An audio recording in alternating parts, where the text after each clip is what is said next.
It took over a month, but the English FA finally came up with a penalty for Arsenal Thursday. The Gunners were fined $298,000 US for failing to control their players in the 0-0 English Premier League draw against Manchester United at Old Trafford on September the 21st. The FA also fined and banned 4 Arsenal players, defenders Laurent, Martin Keown, captain Patrick Vieira, and fellow midfielder Ray Parlour, for their behavior at the match. Arsenal were also reprimanded and warned about their future conduct after a lengthy disciplinary hearing at FA headquarters in central London, attended by the club's lawyers and manager Arsene Wenger. Arsenal's fine was the second largest handed out to a club in English soccer history. Their North London rivals Tottenham Hotspur were fined $1.5 million for financial irregularities back in 1994. Cameroon defender Laurent was banned for 4 matches and fined $67,000 for violent behavior and improper conduct. Martin Keown received a 3-match ban and a $33,000 fine for violent behavior. Parlour was banned for 1 match and fined $16,000 for improper conduct, and Vieira was banned for 1 game and fined $33,000 also for improper conduct. The bans take effect Monday, November 17th, according to the FA. All 5 Arsenal players had admitted to misconduct charges, and Arsenal Football Club admitted failing to control their players during the game. The game at Old Trafford became bad-tempered when Vieira was sent off in the 81st minute of the game for kicking out at United striker Ruud van Nistelrooy. Van Nistelrooy then missed the last-minute penalty, and after the final whistle, a furious melee ensued, with Laurent, Keown, and Parlour all confronting the Dutch striker.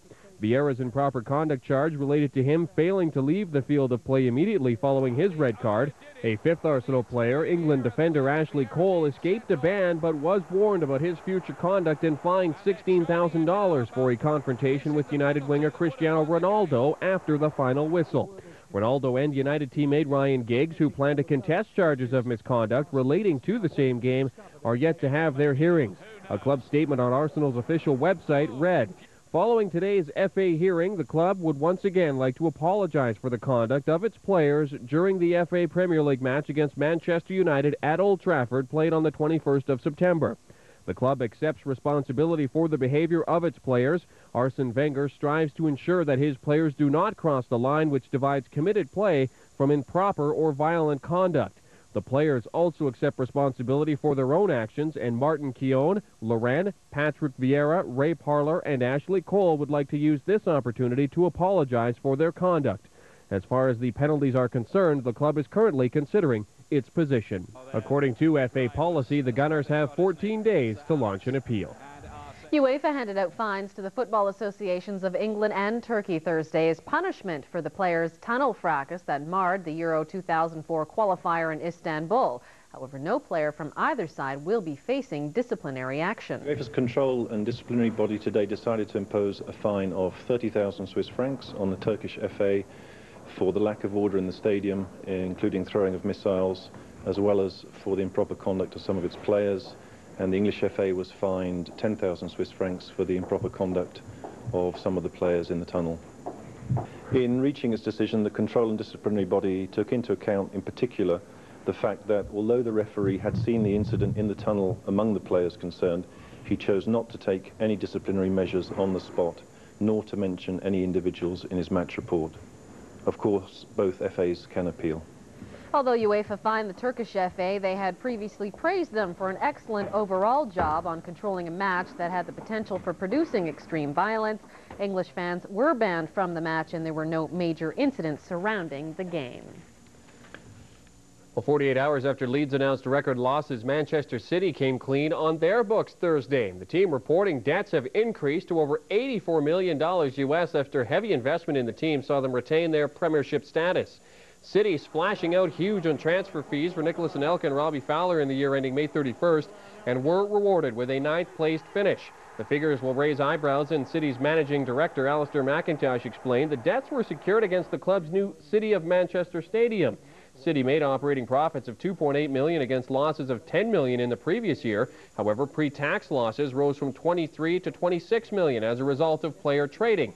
Their overall debts increased from $50 million after chairman John Wardle and his business partner at the JD Sports Group, David Mackin, made a loan of $16 million to help fund signings.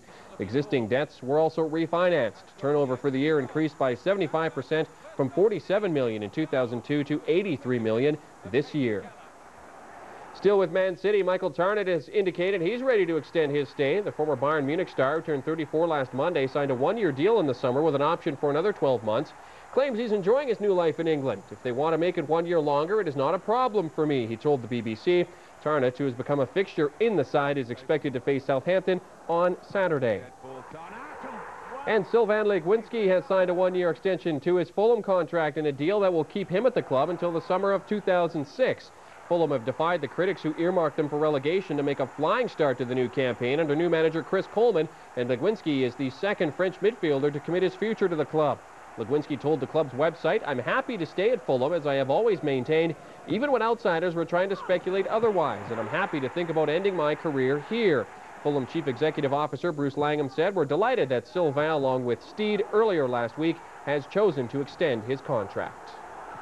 Alan Smith could be handed a 3-match suspension after he threw back a bottle into the Ellen Road crowd on Tuesday. A spokesman for the FA said they are awaiting the officials' reports but have looked at video footage of the incident.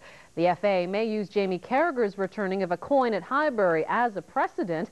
The Liverpool defender was fined over $67,000 and received a 3-match ban for his actions. If the FA do decide to take any action, then Smith, who turned 23 Tuesday, is likely to be merely warned as to his future conduct. He has since apologized for the incident, and Leeds are reviewing the matter internally. What a difference a day can make. After saying Wednesday the club was looking at offers for Helder Postiga, Tottenham caretaker boss David Pleat has now dismissed suggestions that he wants to offload the striker when the transfer window reopens. Postiga has yet to score, and there were reports that Pleat was prepared to let him go in January. However, Pleat saying Thursday, it will come. He is a very strong player for his age, and there are a lot of good things about him, but it takes a while to settle. And FIFA has declined to authorize a loan move for Manchester United goalkeeper Fabien Barthez to Marseille. The announcement was made by UEFA Thursday. The case was referred to FIFA because the proposed switch would have taken place outside the official transfer window. Barthez has not played for United since the arrival of American keeper Tim Howard. The World Cup winner has been told by national coach Jacques Santini he needs to play regularly if he's to keep his #1 jersey for France. But with FIFA ruling against the move, he may have to wait until the transfer window reopens in January before securing a switch to his former club. One last break, but when we come back, Matt Brown returns with more news from the Rugby World Cup.